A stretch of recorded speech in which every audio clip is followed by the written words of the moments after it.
Siapa sangka 104 proyek mega awam swasta di belakang tabir. Jutaan ringgit dilibatkan. Apa sebenarnya kerajaan sembunyikan? Anda patut tahu isu ini sekarang. Salam sejahtera semua dan selamat datang sekali lagi ke channel ini Current Sphere MY. Ahli Parlimen Bersatu Putrajaya, Radzi Jidin, hari ini melancarkan desakan yang cukup berani.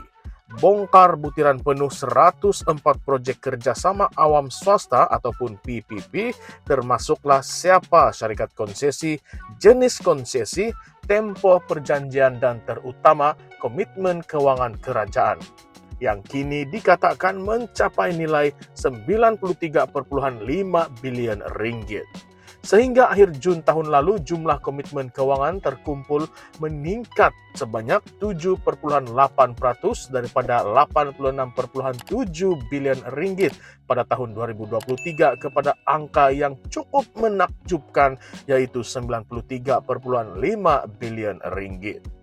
Bagi menyokong permintaannya, Radzi turut menegaskan perincian mestilah disertakan untuk proyek di bawah rancangan Malaysia ke-13 ataupun RMK-13, di mana sebanyak RM61 bilion diperuntukkan melalui PPP, termasuklah bayaran kerajaan kepada pemegang konsesi sepanjang tempoh yang dipersetujui. Tambahan pula, beliau mahu pendedahan bagi konsesi baru sejak Jun 2024 hingga kini, serta pecahan bayaran tahunan antara 2022 dan sekarang, sama ada melalui peruntukan pembangunan, peruntukan mengurus atau kedua-duanya sekali.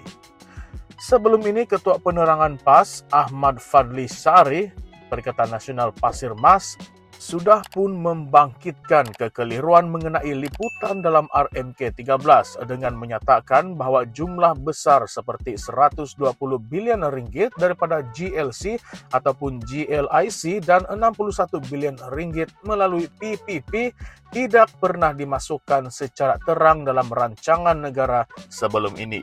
Ini menurutnya memberi gambaran yang tidak tepat tentang kemampuan fiskal kerajaan. Kemudian, tampil pula Ketua Pembangkang Hamzah Zainuddin, Perikatan Nasional Larut, mempertikaikan bagaimana kerajaan bercadang membiayai 430 bilion ringgit pembangunan di bawah RMK-13. Apakah melalui pinjaman baru ataupun peningkatan hutang, sedangkan kerajaan mendakwa sedang berusaha mengurangkan beban hutang. Beliau juga memberi amaran, rakyat mungkin bakal menanggung beban melalui cukai yang lebih tinggi ataupun pemotongan subsidi. Baiklah kawan-kawan, sekarang mari kita cakap terus terang. Adakah 104 proyek PPP bernilai 93,5 bilion ringgit ini benar-benar satu strategi yang bijak untuk mempercepatkan pembangunan negara kita, ataupun sebenarnya satu jerat hutang yang akan memerangkap rakyat untuk puluhan tahun akan datang? Coba kita fikir sekejap. Bila kita sebut kerjasama awam swasta, kedengarannya macam konsep win-win situation. Kerajaan dapat proyek besar tanpa keluar modal penuh, syarikat swasta pula dapat pulangan yang lumayan. Tetapi persoalannya, bila keuntungan sudah ditetapkan, siapa pula yang akan tanggung segala risiko kalau proyek itu gagal? Jawapannya tidak lain tidak bukan, rakyat biasa seperti kita. Kita pernah lihat sebelum ini bagaimana beberapa proyek konsesi seperti Lebuh Raya Bertol akhirnya menjadi beban bertahun-tahun kepada rakyat. Janji awalnya kononnya tol akan tamat bila modal pulang, tetapi realitinya konsesi dilanjutkan berkali-kali. Apakah jaminan perkara yang sama tidak berlaku kepada proyek-proyek PPP di bawah RMK-13 ini? Dan lebih parah, kalau kerajaan tidak mendedahkan butiran penuh, siapa syarikatnya, berapa lama konsesi, berapa kadar bayaran tahunan, bagaimana kita mahu pantau sama ada perjanjian itu adil atau tidak? Dan yang persoalan kedua, kenapa angka-angka besar seperti 120 bilion ringgit daripada GLC atau GLIC dan 61 bilion ringgit daripada PPP tidak pernah dimasukkan secara terang dalam rancangan pembangunan sebelum ini. Adakah ini cara halus untuk menghias dokumen RMK 13 supaya kelihatan gah di atas kertas, tetapi realitinya ia tidak melibatkan dana tunai kerajaan yang sebenar? Kalaulah ini benar, bukankah ia menimbulkan persoalan integriti? Sebab rakyat mungkin akan tertipu, menyangka kerajaan mempunyai kekuatan keuangan luar biasa, sedangkan sebahagian besar dana itu datang daripada entiti berkaitan kerajaan yang mungkin juga terpaksa berhutang ataupun menggadai aset. Persoalan yang ketiga yang harus kita fikirkan bersama-sama. RMK 13 menyasarkan 430 bilion ringgit untuk pembangunan. Persoalannya, dari mana datangnya duit sebanyak ini?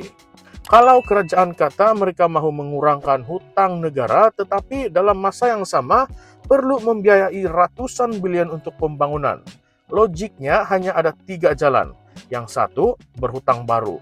Kedua, menaikkan cukai. Ataupun ketiga, memotong subsidi. Kalau ketiga-tiganya berlaku secara serentak, siapa yang akan paling terkesan nanti? Siapa lagi kalau bukan kita, rakyat Marhain, golongan B40, M40, para pekerja kecil-kecilan, malah peniaga mikro, semuanya akan rasa kesannya nanti. Dan ironinya, proyek-proyek mega ini belum tentu memberi manfaat langsung kepada golongan-golongan ini. Baiklah, persoalan yang keempat, kita perlu tanya, siapa sebenarnya yang mengaut keuntungan paling besar daripada proyek PPP? Adakah ia benar-benar rakyat ataupun syarikat konsesi yang mungkin terdiri daripada kroni politik tertentu?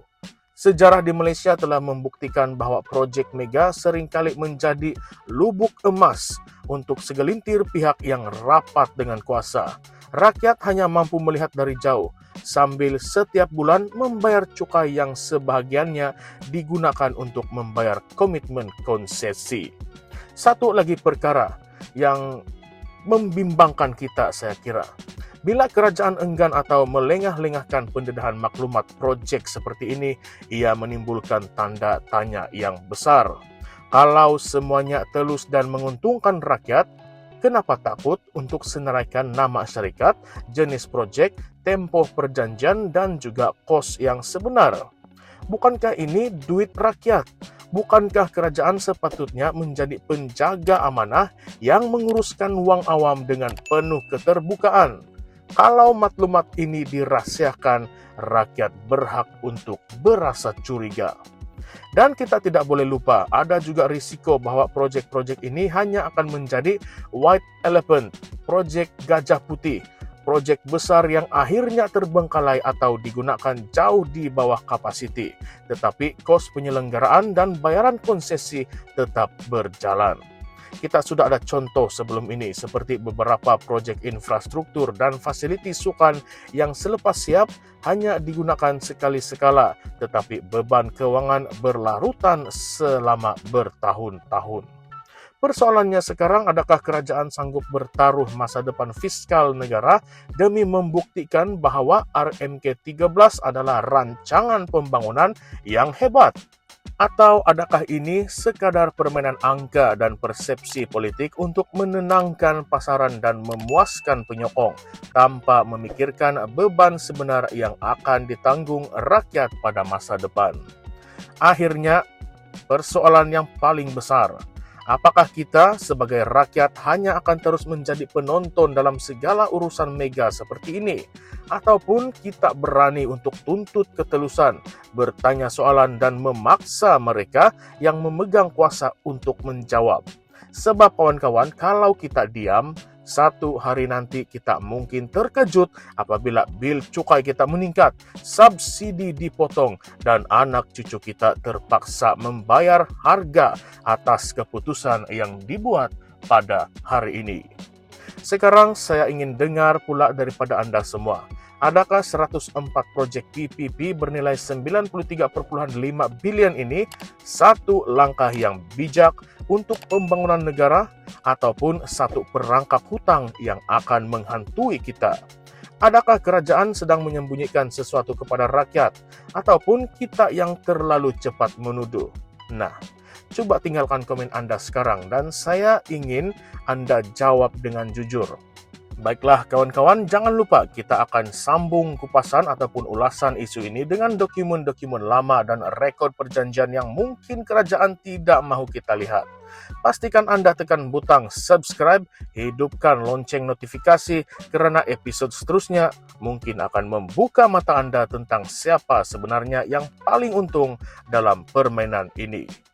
Baiklah semua, salam sejahtera, salam perjuangan, dan salam reformasi. Kita jumpa lagi di video yang seterusnya. Sekian saja, terima kasih.